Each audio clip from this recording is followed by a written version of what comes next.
Shalom friends, एक बार फिर से आप सभी का स्वागत है। आज मैं आपके लिए लेकर आई हूँ एक 1 ईयर बाइबल रीडिंग कैलेंडर। अगर आपका कोई बाइबल रीडिंग रूटीन नहीं है और आप कभी भी अपनी पूरी बाइबल कंप्लीट नहीं कर पाए हैं, तो ये वीडियो आपके लिए है। इसमें ओल्ड टेस्टमेंट और न्यू टेस्टमेंट के सभी चैप्टर्स को डे वाइज ऑर्गेनाइज किया गया है। डे 1 से लेकर डे 365 तक के सभी चैप्टर्स आपको यहाँ मिलेंगे। डे 365 पर आप अपनी पूरी बाइबल कंप्लीट कर पाएंगे, तो आप इसके द्वारा आशीषित हों। और अगर आपको ये वीडियो पसंद आती है तो आप अपने फैमिली और फ्रेंड्स से शेयर करें, और अगर आप चाहें तो आप सब्सक्राइब, लाइक और कमेंट भी करें और बेल आइकन को प्रेस करके नोटिफिकेशन ऑन करना ना भूलें। So praise the Lord, shalom to everyone.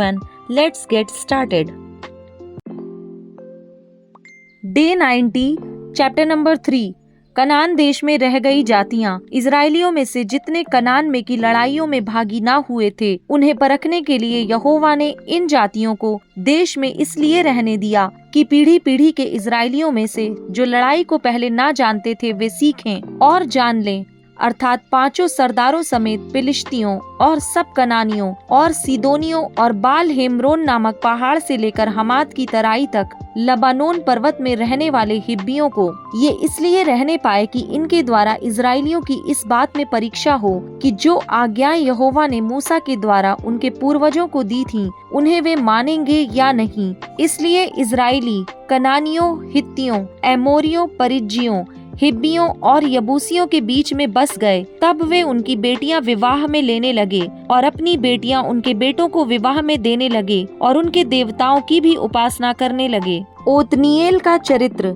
इस प्रकार इजराइलियों ने यहोवा की दृष्टि में बुरा किया और अपने परमेश्वर यहोवा को भूलकर बाल नामक देवताओं और अशेरा नामक देवियों की उपासना करने लग गए। तब यहोवा का क्रोध इजराइलियों पर भड़का और उसने उनको अरमनहरैम के राजा कूशन रिशतईम के अधीन कर दिया। इसलिए इजराइली 8 वर्ष तक कूशन रिशतईम के अधीन रहे। तब इजराइलियों ने यहोवा की दुहाई दी और उसने इजराइलियों के छुटकारे के लिए कालेब के छोटे भाई ओतनिएल नामक कंजी के पुत्र को ठहराया और उसने उनको छुड़ाया। उसमें यहोवा का आत्मा समाया और वह इजराइलियों का न्यायी बन गया और लड़ने को निकला, और यहोवा ने आराम के राजा कूशन रिशतईम को उसके हाथ में कर दिया और वह कूशन रिशतईम पर जयवंत हुआ। तब 40 वर्ष तक देश में शांति बनी रही।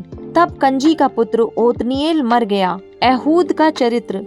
तब इजराइलियों ने फिर यहोवा की दृष्टि में बुरा किया और यहोवा ने मोआब के राजा एग्लोन को इजराइल पर प्रबल किया, क्योंकि उन्होंने यहोवा की दृष्टि में बुरा किया था। इसलिए उसने अम्मोनियों और अमालेकियों को अपने पास इकट्ठा किया और जाकर इजराइल को मार लिया और खजूर वाले नगर को अपने वश में कर लिया। तब इजराइली 18 वर्ष तक मोआब के राजा एग्लोन के अधीन रहे। फिर इजराइलियों ने यहोवा की दुहाई दी और उसने गेरा के पुत्र एहूद नामक एक बिन्यामीनी को उनका छुड़ाने वाला ठहराया। वह बेहत्ता था और इजराइलियों ने उसी के हाथ से मोआब के राजा एग्लोन के पास कुछ भेंट भेजी। एहूद ने हाथ भर लंबी एक 2धारी तलवार बनवाई थी और उसको अपने वस्त्र के नीचे दाहिनी जांग पर लटका लिया। तब वह उस भेंट को मोआब के राजा एग्लोन के पास, जो बड़ा मोटा पुरुष था, ले गया। जब वह भेंट को दे चुका, तब भेंट के लेने वाले को विदा किया, परंतु वह आप गिलगाल के निकट की खुदी हुई मूर्तों के पास लौट गया और एग्लोन के पास कहला भेजा, हे राजा, मुझे तुझसे एक भेद की बात कहनी है। तब राजा ने कहा, थोड़ी देर के लिए बाहर जाओ। तब जितने लोग उसके पास उपस्थित थे वे सब बाहर चले गए। तब एहूद उसके पास गया। वह तो अपनी एक हवादार अटारी में अकेला बैठा था। एहूद ने कहा, परमेश्वर की ओर से मुझे तुझसे एक बात कहनी है।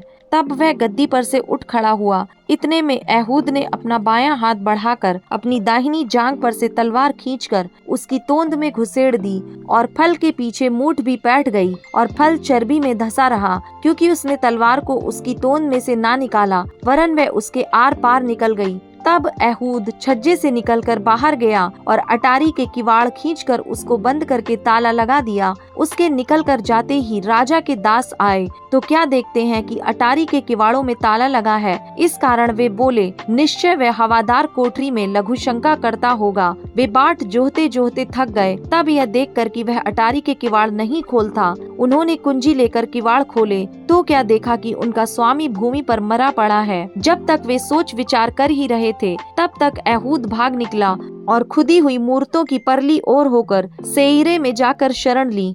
वहां पहुंचकर उसने एप्रैम के पहाड़ी देश में नरसिंगा फूका। तब इजरायली उसके संग होकर पहाड़ी देश से उसके पीछे पीछे नीचे गए और उसने उनसे कहा, मेरे पीछे पीछे चले आओ, क्योंकि यहोवा ने तुम्हारे मोआबी शत्रुओं को तुम्हारे हाथ में कर दिया है। तब उन्होंने उसके पीछे पीछे जाके यरदन के घाटों को जो मोआब देश की ओर है ले लिया और किसी को उतरने ना दिया। उस समय उन्होंने कोई 10,000 मोआबियों को मार डाला।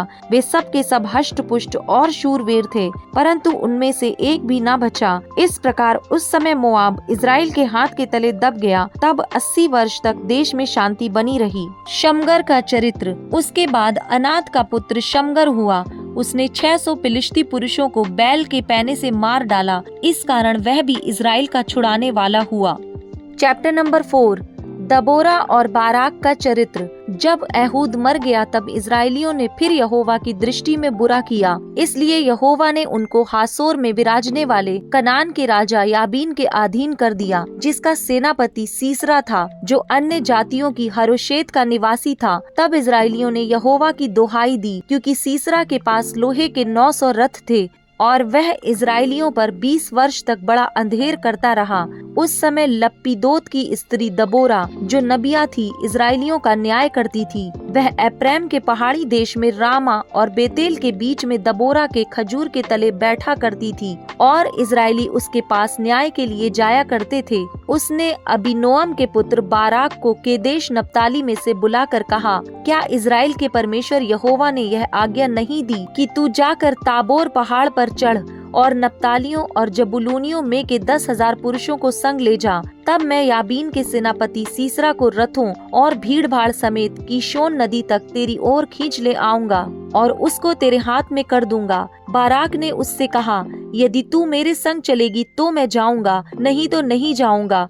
उसने कहा, निसंदेह मैं तेरे संग चलूंगी, तो भी इस यात्रा से तेरी कुछ बड़ाई ना होगी, क्योंकि यहोवा सीसरा को एक स्त्री के अधीन कर देगा। तब दबोरा उठकर बाराक के संग केदेश को गई। तब बाराक ने जबुलून और नप्ताली के लोगों को केदेश में बुलवा लिया और उसके पीछे 10,000 पुरुष चढ़ गए और दबोरा उसके संग चढ़ गई। हेबेर नामक केनी ने उन केनियों में से जो मूसा के साले होबाब के वंश के थे अपने को अलग करके केदेश के पास के सान नन्नीम के बांज वृक्ष तक जाकर अपना डेरा वहीं डाला था। जब सीसरा को यह समाचार मिला कि अबीनोअम का पुत्र बाराक ताबोर पहाड़ पर चढ़ गया है, तब सीसरा ने अपने सब रथ जो लोहे के 900 रथ थे और अपने संग की सारी सेना को अन्य जातियों के हरोशेत से कीशोन नदी पर बुलवाया। तब दबोरा ने बाराक से कहा, उठ, क्योंकि आज वह दिन है जिसमें यहोवा सीसरा को तेरे हाथ में कर देगा। क्या यहोवा तेरे आगे नहीं निकला है? इस पर बाराक और उसके पीछे पीछे 10,000 पुरुष ताबोर पहाड़ से उतर पड़े। तब यहोवा ने सारे रथों वरन सारी सेना समेत सीसरा को तलवार से बाराक के सामने घबरा दिया और सीसरा रथ पर से उतर के पांव पांव भाग चला। और बाराक ने अन्य जातियों के हरोशेत तक रथों और सेना का पीछा किया और तलवार से सीसरा की सारी सेना नष्ट की गई और एक भी मनुष्य न बचा। परंतु सीसरा पांव पांव हेबेर केनी की स्त्री याएल के डेरे को भाग गया, क्योंकि हासोर के राजा याबीन और हेबेर केनी में मेल था। तब याएल सीसरा से भेंट के लिए निकलकर उससे कहने लगी, हे मेरे प्रभु, आ मेरे पास आ और न डर। तब वह उसके पास डेरे में गया और उसने उसके ऊपर कंबल डाल दिया। तब सीसरा ने उससे कहा, मुझे प्यास लगी है, मुझे थोड़ा पानी पिला।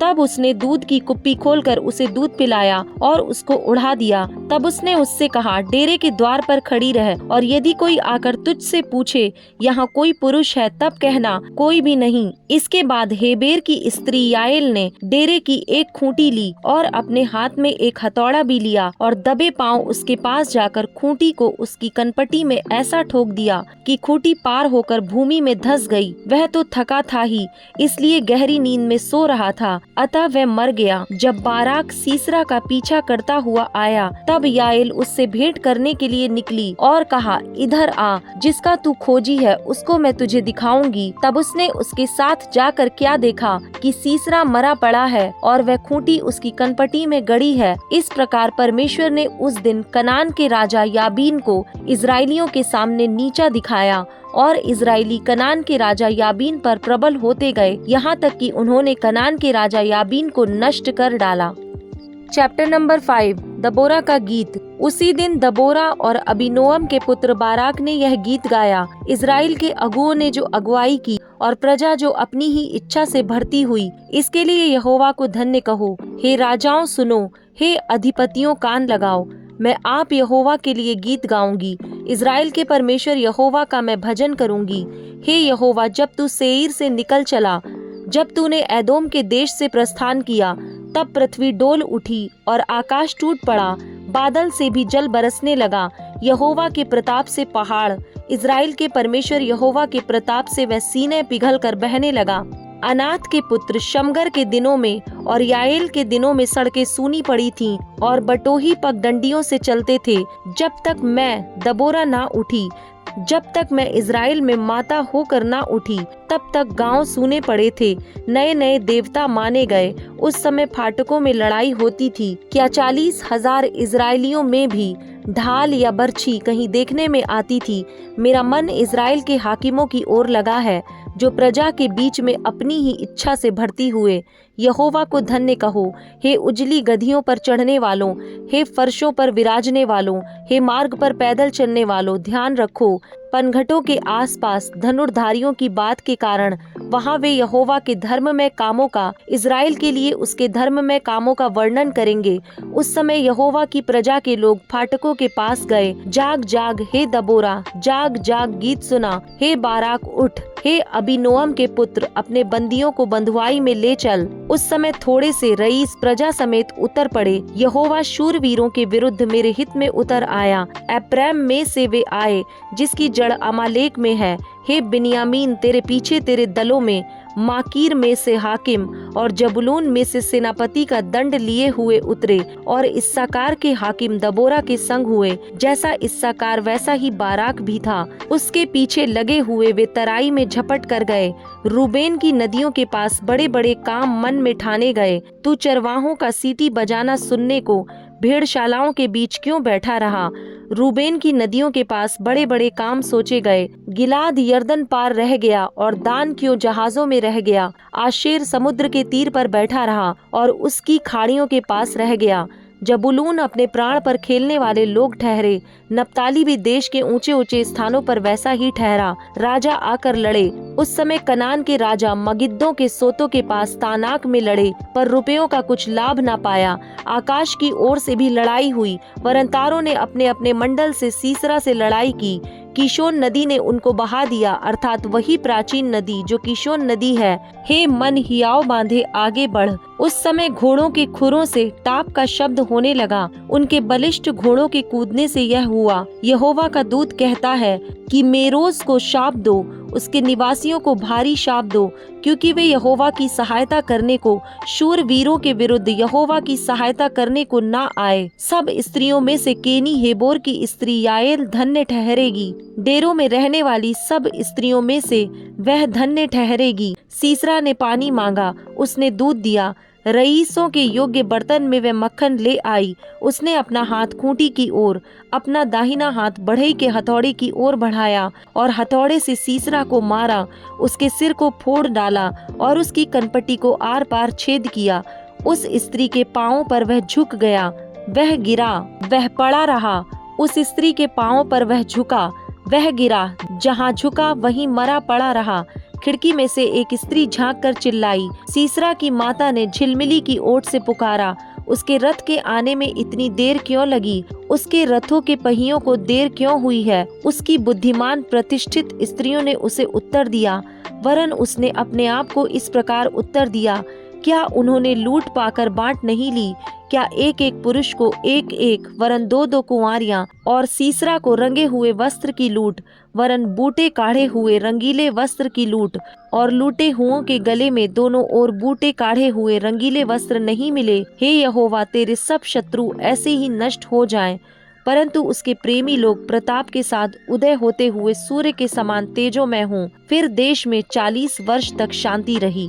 Look chapter number 7 verse number 31 to 50।